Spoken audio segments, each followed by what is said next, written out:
Out of my way. Grace. I'm sorry.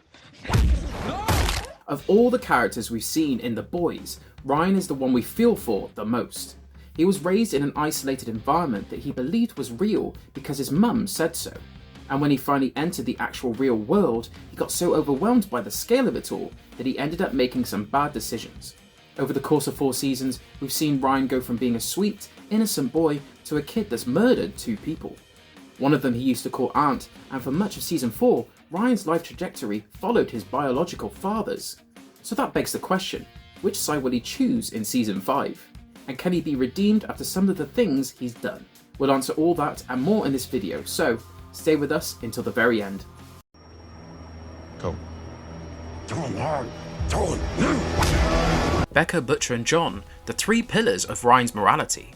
When we first saw Ryan, we didn't know he'd end up becoming such a pivotal character in The Boys because A, he didn't live in the comics, and B, his actor was swapped after the first season. That's more of a comment on Amazon's faith in what is now one of their flagship properties, and whether it would work or not. But we digress. We should have known Ryan would be an important player going forward because, well, he's the son of Homelander and Becca, and that relationship dynamic comes with a lot of baggage. Ryan's conception happened in the worst way imaginable. He was the result of a sexual assault, and the truth is, he wasn't supposed to exist in the world either. Homelander was told that he couldn't have children, most likely because the Compound 5 that was given to him as part of Project Odessa was meant to render him impotent. But somehow, his assault of Becca Butcher led to the conception of Ryan, and from the very beginning, this kid's life's been all about not being like his dad. Homelander's birth was horrifying for all those who witnessed it. He lasered his way out of his mother's womb and killed a couple of doctors while he flew in the birthing chamber like a creature out of myth. Fun fact, this birth story mirrors how Ryan was born in the comics. Butcher killed him as soon as he came out of Becca's body, and we think it's a nice touch that the show put their own spin on this nightmare fuel origin. But Ryan was delivered without complications, and for the longest time, Becca was the only real connection he had. Ryan was raised in a Vought facility that was simulated to give him an upbringing Homelander never received. He had neighbours and teachers and access to many basic things, but he never knew who his real father was, or the fact that he starred in movies.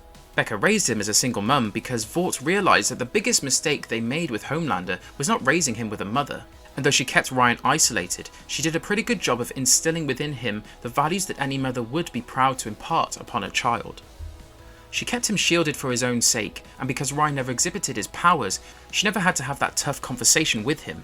For all intents and purposes, Ryan was on track to become a regular kid with a regular job and a regular life, albeit slightly maladjusted. But then Homelander found out he existed, and that changed everything. After his confrontation with Billy Butcher at the end of season 1, where Butcher tried to blow him up alongside Madeline Stillwell and her son Teddy, Homie showed up on Becca's front lawn and revealed the fact that he was Ryan's father. In that moment, Ryan's powers manifested, and his eyes lit up like his dad's. Season 2 was all about the struggle for the custody of Ryan, which could have gone differently had Homie not started dating Stormfront. Initially, he was willing to play along with Becca's idea of scheduled and supervised visits because all he wanted was time with his son. He even made a few salient points about what social isolation could do to Ryan, because he'd gone through it himself and he didn't want his son to end up feeling alone like he did. But then he started dating Stormfront, and everything went sideways. Before this relationship began, the only time Homelander said something questionable in front of Ryan was when he explained his stance on why he believes they're both gods. He tried his best to dress it up in soft language because even he knew that kids don't need to know the truth. But after Homelander started dating Stormfront, he became increasingly erratic with his visits, started bringing her along and also agreeing with everything she said. It was Stormfront who actually revealed to Ryan that his dad starred in movies. Ryan had seen movies before because scenes from those movies are what he and Becca would recreate using Legos. But his dad being a superhero and a movie star was way too cool for a kid his age to resist. Stormfront knew this, which is why she brought it up, and she practically engineered Ryan's first visit to the real world. When he arrived at Planet Vought for the first time, he got overwhelmed by the intense stimulus overload he experienced. But his dad being there helped him get through it. At this point, he was enjoying Homelander's company, but he was also adhering to the ideals that Becca imparted upon him. And he was probably too naive to realise that his dad had basically kidnapped him from his mum when he was placed in a cabin by Vought. Ryan fought back against Homelander and Stormfront when Becca and Butcher came to rescue him, and he blasted Stormfront with his laser eyes with such power that it turned her into a bucket of fried chicken. After that, he was effectively adopted by Butcher and raised in CIA safe houses by his new aunt, Grace Mallory. For a full year, Butcher honoured his late wife's dying wish and did his best to give Ryan everything he needed from a father figure. He'd play Connect 4 with him, teach him things about life, and his most important lesson to the kid was to not be a you-know-what. But Butcher's own demons caught up with him when he realised that his new job was basically keeping the status quo intact, and he was nowhere near to accomplishing his goal of killing Homelander and by extension all supes on Earth.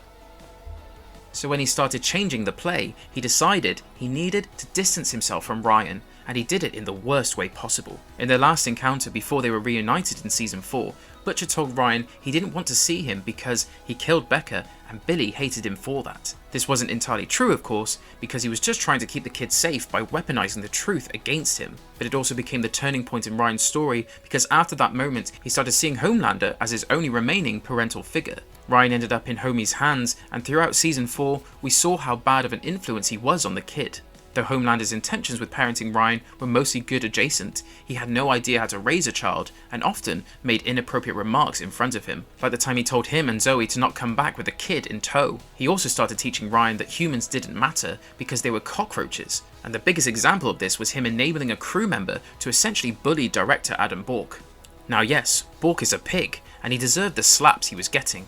What started off as a joke for Homelander ended up feeling like a life lesson for Ryan, because he was taught that his power allowed him to do anything and get away with it. All throughout Season 4, we see Ryan entrenching himself within his father's ideologies, and his killing of Grace Mallory feels like a natural conclusion to his slow build heel turn. Yes, the main reason he wanted to get away from Butcher as he was dying was because he realised that the boys wanted to make him an asset against his own dad. But Ryan still killed Grace, and he rushed out of that medical facility with the haste of a man that's just realised he's been betrayed. Many think that this means that Ryan's going to turn out just like his father in Season 5, but we don't. That's because his killing of Grace Mallory is often misinterpreted, and so are many of the other things he does in Season 4. Out of my way. Grace. I'm sorry. Why Ryan killing Grace Mallory doesn't mean he can't be redeemed. As of this moment, Ryan has 3 deaths to his name.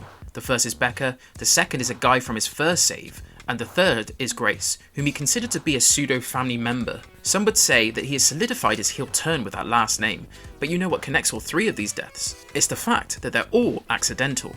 When Ryan killed Becca, he wasn't trying to murder her, he was trying to save her from Stormfront because she was choking Becca out. Becca just got caught in the crossfire of his laser eyes, and before she died, she made it a point to stress to Billy that this didn't mean Ryan was a killer. He was a good kid, and this was just how the cookie crumbled, but his intention was to save his mum, and even a heartless bastard like Butcher understands that. During his first save, which was staged by Homelander and Vought to give Ryan his quote-unquote sea legs, the kid ended up going a little overboard with his push and made the actor who was playing the criminal go splat on a building. Ryan and that actor had actually interacted before, and he seemed to like the guy.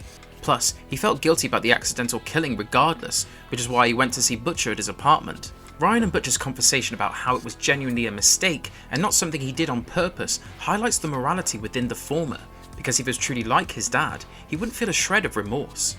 Now yes, many point to the fact that when Ryan was attacked by a starlighter during a rally, Homelander's extreme laser-based response seemed to make him smile, and yes, that is disconcerting. But here's the thing, that wasn't Ryan explicitly agreeing with murder, it was more of a moment where he realised that his dad would do anything to keep him safe. And in an ironic twist, that's what his mum had been trying to do by keeping him locked away from the world. Yes, Season 4 Ryan was kind of on his way to becoming a villain because we kept seeing him reverting to Homelander for love and affection and even adopting some of his mannerisms just to please father.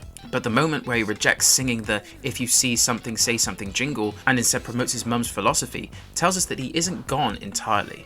And it also recontextualizes his killing of Aunt Grace. Even though he's living at Vought Tower, Ryan still thinks of Grace and Butcher as family members, and this irritates Homelander to no end. And even Grace's death wasn't something Ryan wanted, for he wasn't trying to crush her skull against a wall with a push. When a kid has power like his, it takes all their energy and focus to keep it reined in. You don't see it, but even when Ryan's eating ice cream, he's trying his damnedest to not bend the spoon or break the cone. We tend to take such details for granted because in our eyes, he's just a teenager. But even teenagers have their limits, and when a teenager like Ryan reaches his threshold, it results in accidents like the one that killed Grace. When Ryan pushed her, he didn't do it with the explicit purpose of killing her. He was angry because he just realised that Butcher and the CIA want him to fight and possibly kill his father. Say what you will about Homelander's treatment of him, but the guy had given him a dad and even a granddad for the brief moment that Ryan, him and Soldier Boy had a civil interaction. In that moment, Ryan forgot his own strength and pushed Grace aside like how a regular teenager would have pushed her aside. And that's the truth about his killing of her. So yes, while he has taken lives, none of them have been intentional, and all of them weigh heavy on his mind, which is how we know he can be redeemed. So now that we've addressed how Ryan changed over the course of 4 seasons, and whether his kill count makes him a cold-blooded murderer or not, let's answer the question we posed in the title of this video, and look at which side he might end up taking in Season 5. Go with me. He's mine. Get your hands off of her! Which side will Ryan choose? The million-dollar question. In our opinion, Ryan will end up taking Butcher and the boys' side in Season 5, and there's a really simple reason for that. He's now old enough to see through his father's crap. Season 5 is set 6 months after Gen 5 Season 2, and that itself is set a few months after The Boys Season 4. Roughly a year has passed, and a lot can change in a year.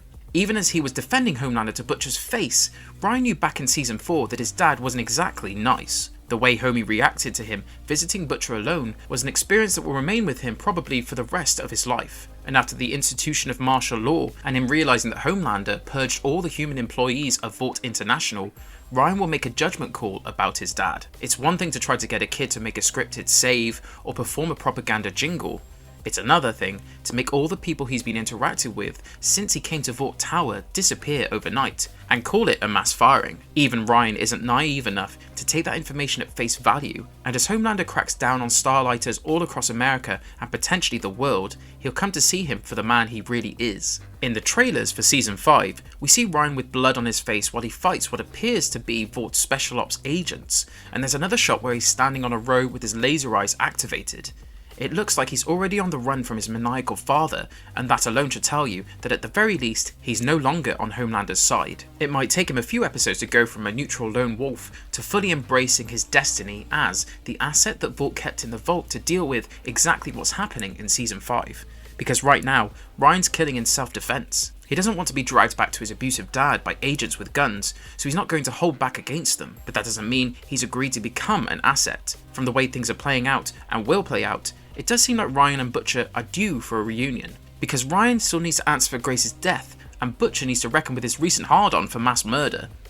The last time we saw him, he was prepared to release the soup-killing virus, even if that meant killing Ryan. And because this is a TV show, you know he's going to be forced to reconcile that mindset with the promise he made to Becca. What happens after that reunion is pure speculation on our part, but we do think that Butcher and Ryan will work together in some capacity to take down Homelander. That's the leading theory as to why Ryan's getting a beatdown from his dad in the promo materials for Season 5. Because the fandom is pretty much united in believing that he's the guy getting pummeled in that shot. And if Ryan actually helps take his father down, he'll have more than redeemed himself in our books, because he's gone from being an enabler of Homelander's behaviour to a person who actively tries to stop him. Whether he succeeds or not is a topic for another video, but for now, this is all we've got to say about the redemption arc of Ryan Butcher. Out of my way. Grace. I'm sorry. But as always, this is also just our opinion. We'd like to know yours, so let us know what you think about which side Ryan will choose and whether he can be redeemed in the comments below. Like, share and subscribe to our channel for more content from the Boysverse, because this is the last quarter we can even say that, and we will see you guys soon with yet another video. Until then, stay safe and have a great day.